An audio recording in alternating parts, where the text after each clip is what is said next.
Ayan guys, ang santol, press na press. Lumipas na yung bayabas, kaya santol naman po ngayon.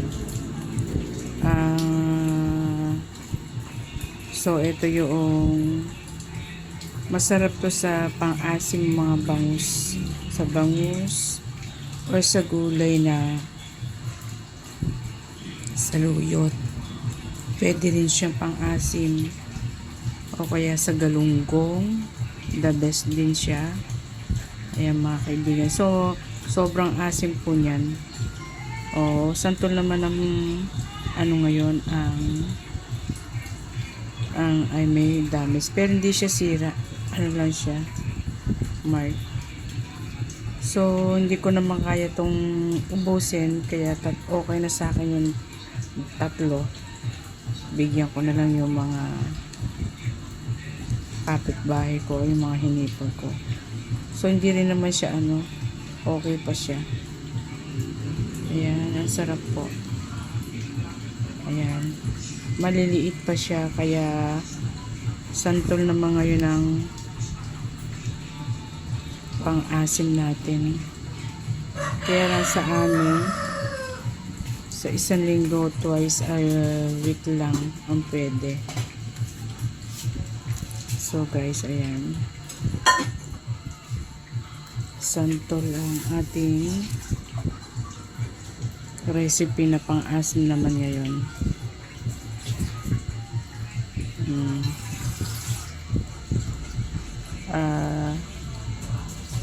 Maliliit yung niya. Ito talaga yung mga santol na native, pero grabe asin nito, kaya pang recipe sa ulam lang to, hindi pwedeng kainin.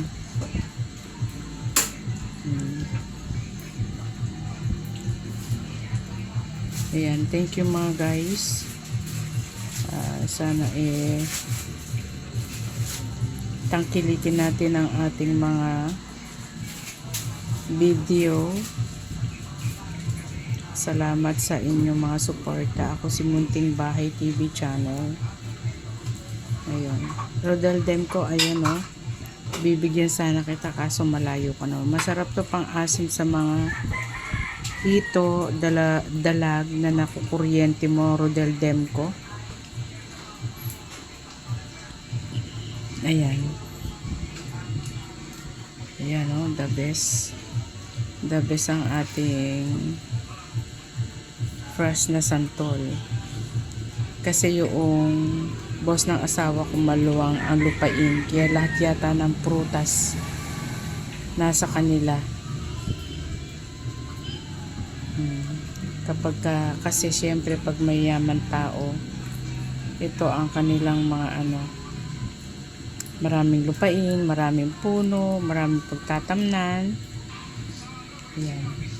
Guys, thank you so much sa inyong lahat, sa inyong pagtamsak at pagpunta sa aking live. Thank you po.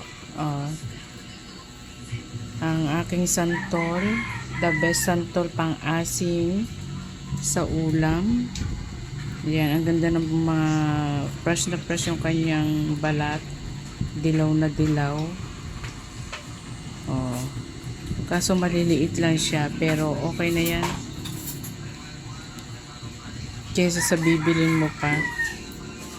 So thank you so much.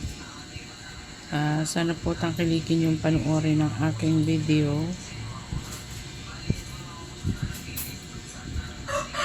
God bless you all. Ako si Munting Bahay TV channel. Mega love shoutout. Rodel Demco, thank you so much sa napakabuting mong puso. Tsaka si Attorney Bert, thank you so much again. Ayan, thank you guys. Salamat po sa inyo. Bye.